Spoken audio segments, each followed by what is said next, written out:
when you spend $75 million of somebody else's money, you really should put some thought to it. This is the Art Cityscape Podcast. Hi everyone, this is the 4th episode of the Art Cityscape. Our last episode, the Springville Rumor Mill, was our most popular one yet. We had a good time dispelling and confirming some rumors, and I promise that in the future that's an episode that we'll do periodically. So as you're out and about and you see things and hear things and wonder about things, please ask us. We'd love to address those things on future editions of the Springville Rumor Mill. For today's episode, I interviewed City Administrator Troy Fitzgerald. We touched on subjects such as the city budget, the impacts of COVID-19, and anticipated rapid growth. He gives some really interesting insights that you'll want to hear. But first, Emily Larson Booth from the Springville Museum of Art joined me for a fun game involving funny and fictional city history. Hi, I'm Jack. And I'm Emily. And Emily, what's your job with the city? I am the head of exhibitions and programs at the Springville Museum of Art. Cool. And what's going on with the museum? Lots of fun things. We have open right now the 97th annual Spring Salon, which is one of the biggest and most competitive art shows in Utah. And so if you come, you get to see a lot of the best art that's being made in Utah today. And something exciting maybe for Springville residents is in June, on Wednesdays at 10:30, we're starting a new program. It's going to be called Smart Connections, with the art part capitalized. Awesome. It's geared towards seniors and other adults in the community, and it'll be, we'll explore a different exhibition with guided tour and activities each week. And so it'll be a chance for people to make friends and explore the art together. So that'll be Wednesdays at 10:30 starting in June. Awesome. So a couple of great things to check out. We're going to be playing a game now that I've called Headline or Headlie. I'm going to read some headlines to you that either could be made up or they could be a real headline from a local newspaper going back decades even. Oh, okay. So I'll read a headline and you tell me what you think one by one. Okay, first headline. Emily, 2 words. It's beard time. I'm going to say that's a headline. That is a headline. It's like too weird to not be one, right? Okay, so I'll give you a little context here. I'm interested. This is the first paragraph from 1947. The male population of Springville will be expected to go wild and woolly beginning immediately according to plans of the Junior Chamber of Commerce 4th of July Committee. Whoa. What a committee. Who announced Wednesday that all men in town who refuse to let their beards grow will be hailed into a court and fined. The Kangaroo Court is set for Saturday, May 31st. Headline number 2. UFO spotted over Springville. I'm going to say headline. Headline, that's correct. I feel like I might have heard from the Historical Society or something if that had really happened. Yeah, I made that one up because I would be thrilled if that was a real headline. I kind of like learning about UFO claims. Would be cool. Sightings. I wonder if there are any kind of alien connections with Springville. Something to research. Yeah. All right, number 3. Noted hypnotist will perform at high school. I'm going to say that's a headline. Headline. You got it again. You're on a roll. Do you want to guess a year about? I feel like hypnotists were really big in the 90s. I'm going to guess 96. This is 1973. Whoa. Ahead of their time.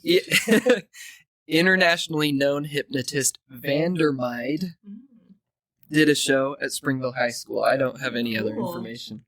That's really cool. So, yep. Fun. Next one. Couple cares for 112 cats in residence. I hope that's a headline. So I'm going to say headline. Headlie. Lie. Yeah. They sound too similar, don't they? You're right. Again. Oh, man. I didn't cheat. It's a lie. Honestly, it was just like, I really hope that that's not true. Okay. Me and my husband are both really allergic to cats, so it's kind of a worst nightmare to be in a house with that many cats. Okay. But they're very cute. We're not anti-cat. Okay. Next one. Butch Cassidy's Wild Bunch checks in at Valley Tavern. I feel like that could go either way too, but I'm going to say Headlie. You're right again. Well, I've never heard of the Valley Tavern, but it does sound like a business was it a business in Springville? Yeah, so the Johnson Kearns Hotel that's here close was called that for a brief period. I guess I just feel like every town has kind of a Butch Cassidy story, or like it seems like everyone kind of has a story, but probably like 2/3 of them aren't true. Sure. In fact, there is a story that connects the Wild Bunch and Springville. Okay. There is a connection. Okay. Fun. Okay. Next one. Federal agents seize kumquat tree from home. I'll say headline because we have had a couple of headlines in a row. So that's based on pattern. Okay. Just based on pattern. And once again, you are correct. That's a wild one. Federal agents. Yeah, and it's kind of like so strange, hard to make up. Yeah, sure. This was 10 years ago. Only 10 years ago. Why did they have to seize it? So there's probably somebody listening who knows more about this than me. But apparently there was a citrus disease going around. Oh my gosh. And like the home that had this, they bought it from a legit place, but this place had bought it from a vendor from Georgia who should not have been selling these trees because of the disease. Wow. Show us your kumquat tree, right? Everyone freeze. All right, last one. No pressure. Hi, kids. 3 exclamation points. It's Huck Finn Friday. Bring poles, lines. That also seems very specific, especially the 3 exclamation points, but I'll say headline. I'm not sure where it would be. It is correct. This is a headline. Stumpy. So, 1954. Yeah. Kids dressed up as Huck Finn. They went to a part of Hobble Creek. Fun. And whoever caught the biggest fish won a prize. Cool. That's fun. So it's pretty cool. Yeah. Maybe that's another thing to bring back. That's what I think too. So we'll have beard time and Huck Finn Friday. Right. Perfect. All right, Emily, thanks so much. You did great. This was a lot of fun. Yeah, it was a lot of fun. Thanks for having me. Okay, I'm here today with City Administrator Troy Fitzgerald. Thanks for being on the podcast, Troy. Sure. What is a city administrator? City administrator basically runs the day-to-day operations of the city. In my case, I report to the mayor and handle what goes on around the city. Many cities around us have a city manager. What's the difference? City manager is basically the same thing. The technical difference is a city manager reports to the city council, whereas I report to the mayor. You've been in the position for almost 15 years. What led you to become a city administrator? The short answer is I was asked. I was the city attorney at the time, and city council asked if I'd be willing to step into that role, and after a lot of soul searching, kind of agreed to that. And so the answer really is once asked, I really believed that we could create something here where people had trust in this case, local government. And so that's what we've sought out to accomplish. And if I have it right, it was 2006 when you became the administrator. Can you give any anecdotes or data about how much the city has changed to the present day since then? Well, immensely. I mean, I started with the city in 1998, so if we go back that far, the city's totally different. But since 2006, I mean, so many changes. I mean, you think about the Civic Center, the library, the rec center, all kind of coming into existence at that time, and then transitioning the pool to the field house, adding park space, just the immense growth in roads and population base. The city has grown in population almost 50% in that time. So it's a dramatically different situation than it was in 2006. Shifting gears a little, I remember it was February 2020, and you held a meeting with some of the leaders in the city about what we would do in case there was a pandemic. We were starting to hear about the coronavirus in China. it was kind of an exercise to think about what would happen, and then things became real. Can you explain some of the ways that coronavirus impacted the city over the last year and a half almost? Sure. But first, to me, I think that's really our job. I mean, we're to kind of look out into the future and see what could impact the city. In this case, it was an imminent threat, if you will, something that was starting to come at us. We started tracking, believe it or not, coronavirus in December. And started working on our plans well in advance of it reaching here. And we do the same with everything. We have plans on all of our utilities and infrastructure 20 plus years out into the future to anticipate the needs of the city, to make sure that our funding is in place and that we're prepared for it. So to us, that's really what I think the citizens are hoping we're doing on a basis. But I mean, specifically, how did coronavirus impact us? I mean, it's impacted everybody in the community. But in our case, it was interesting as I talked to people around the country and what they're facing. The first question I asked is kind of, hey, you're back in the office. And you just kind of go, well, we never left. And we were asking fire and rescue people to go into COVID homes and take care of people there. We needed to make sure that the power and the water stayed on, and that the roads were clear, and that the city continued to function as it had always. And so coronavirus impacted the city greatly in terms of operation, that through all of that situation and the fear and the risk and the virus kind of coming and impacting people, that everything stayed kind of as normal as possible. And when you think we're delivering, figuring out ways to make sure our senior citizens that needed it were getting food, and that families had, books to read and things to make it feel normal. And even to the extent possible, trying to figure out how to open the Clyde Recreation Center or do other things like that, created just intense workload of trying to keep up with a situation that for all of us was changing almost daily.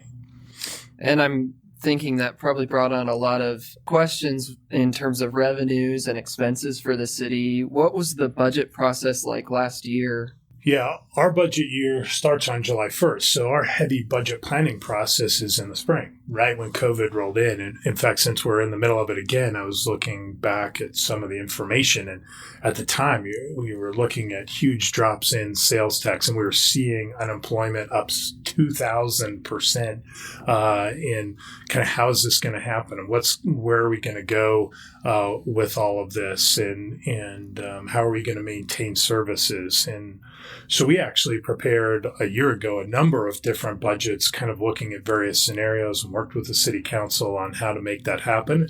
And in the end, the city council put in place a budget kind of between the extremes that we planned. And quite honestly, the city performed at a way much closer to our best case scenarios of things.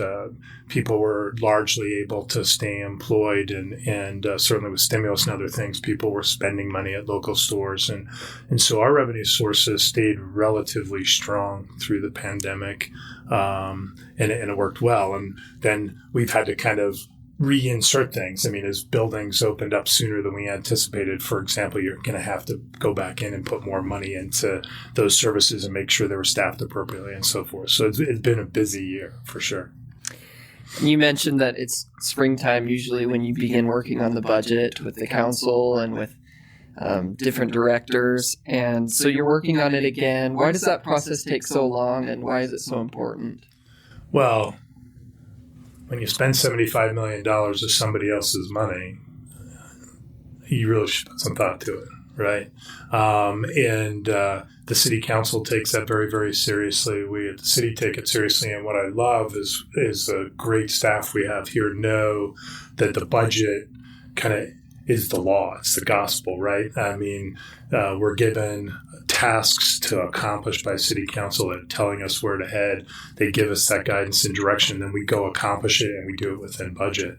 And once we have those ground rules set, then the budget takes a ton of importance, right? Because it tells us how much we can spend and where we can spend it and for what purposes, and then we go get it done. So what are some of the budget questions that the council has grappled with this year? and what are some things the residents can look forward to? They're always, it's interesting, the budget process always, it just seems to work differently each year because different questions come up, different things happen. I mean, this year coming out of COVID and what do we do? The city is actually slated to receive some more money from the federal government. What do you do with that one-time money? You're only going to have it that one time, so you really don't want to create new programs or ideas that have ongoing funding repercussions. And so it always kind of takes this life of its own. Currently, we've been grappling with public safety services, and do we increase fire to 24 hours a day? Are we still up to date in managing all of our infrastructure needs and staying ahead of the curve, both because of growth and due to the fact that some of our infrastructure is aging? So you have both of those. And quite honestly, the marketplace is moving quickly in terms of employment. Every business is having a hard time hiring people, retaining qualified employees. And so that's something that the council took a close look at as well. We talked with the mayor about this. We're projecting really rapid growth for Springville in the next 5 to 10 years. What exactly is that rapid growth going to look and feel like for residents? Man, I think that depends on where you live, right? The east side, if you live east of Main Street, there are a few places and spots where some growth could happen, but for the most part, the city's kind of built out in that area. If you're on the west side, man, growth's going fast already, right? There's construction happening everywhere and hammering and cement trucks driving all over the place. And so you have that impact currently. And now we're starting to see growth pressure even farther to the west across I-15. And so for many citizens, there'd be very little impact for that probably because it's sitting out in fields beyond where most people typically drive. So a lot of it depends on where you're at. But I think also the positive thing is some of the places fill in a little more. You'll see better connectivity through roads and infrastructure, some new parks and things like that coming online. So the high service level we expect to provide will be kind of more robust in some of the growing areas. And, we began by talking about how much Springville has changed over the last 20 years, 15 years. And is it safe to say the growth we'll see in the next 5 to 10 years will be even more accelerated and bigger than that?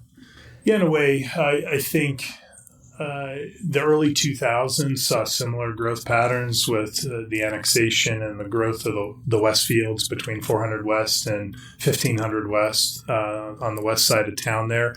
Great Recession slowed things down, and kind of we've seen a ramp back up coming out of that over the last several years. Could it be even bigger than that? Possibly. But I think overall it's going to be a similar rapid growth to what we've seen effectively for the last 20 years. And are we going to be prepared for that as a city? It makes me think about things like water and electricity and having enough law enforcement. And how do we make sure that we're prepared to grow like that? Great question. And it's yes, we will be.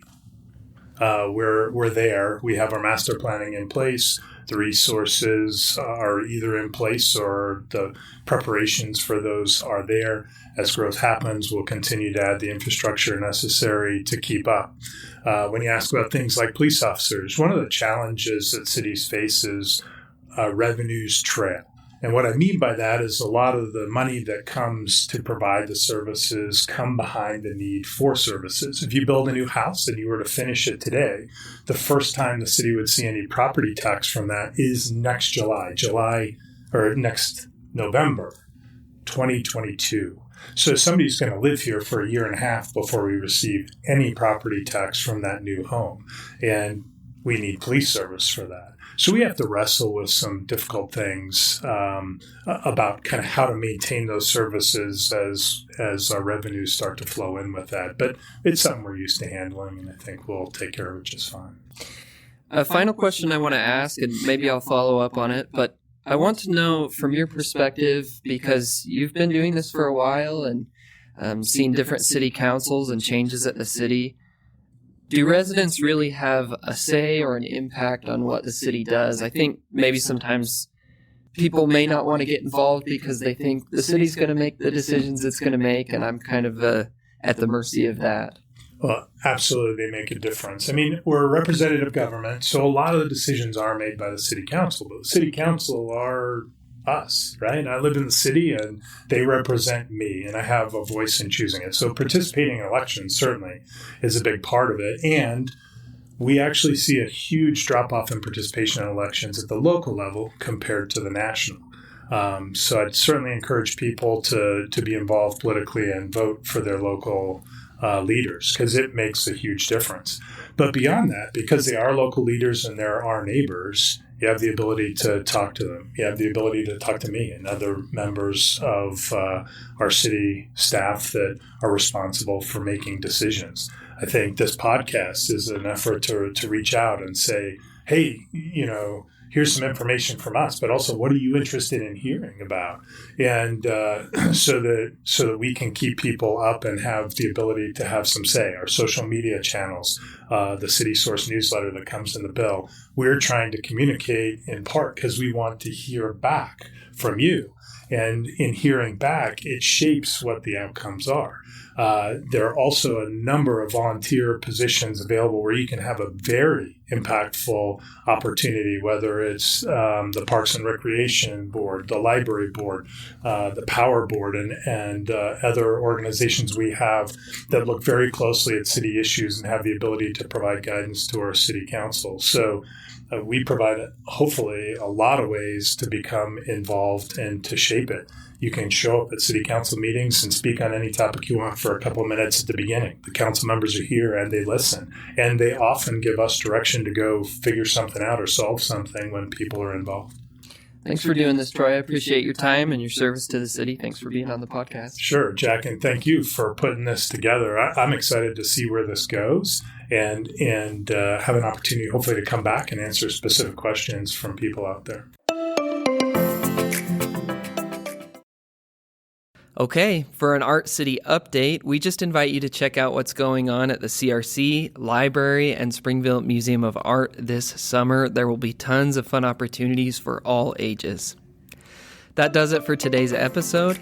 A huge thanks to Emily Larson Booth and Troy Fitzgerald for their time and talents. Man, Emily was incredible at discerning those headlines. I'm Jack Urquhart. This is the Art Cityscape. We'll see you next time.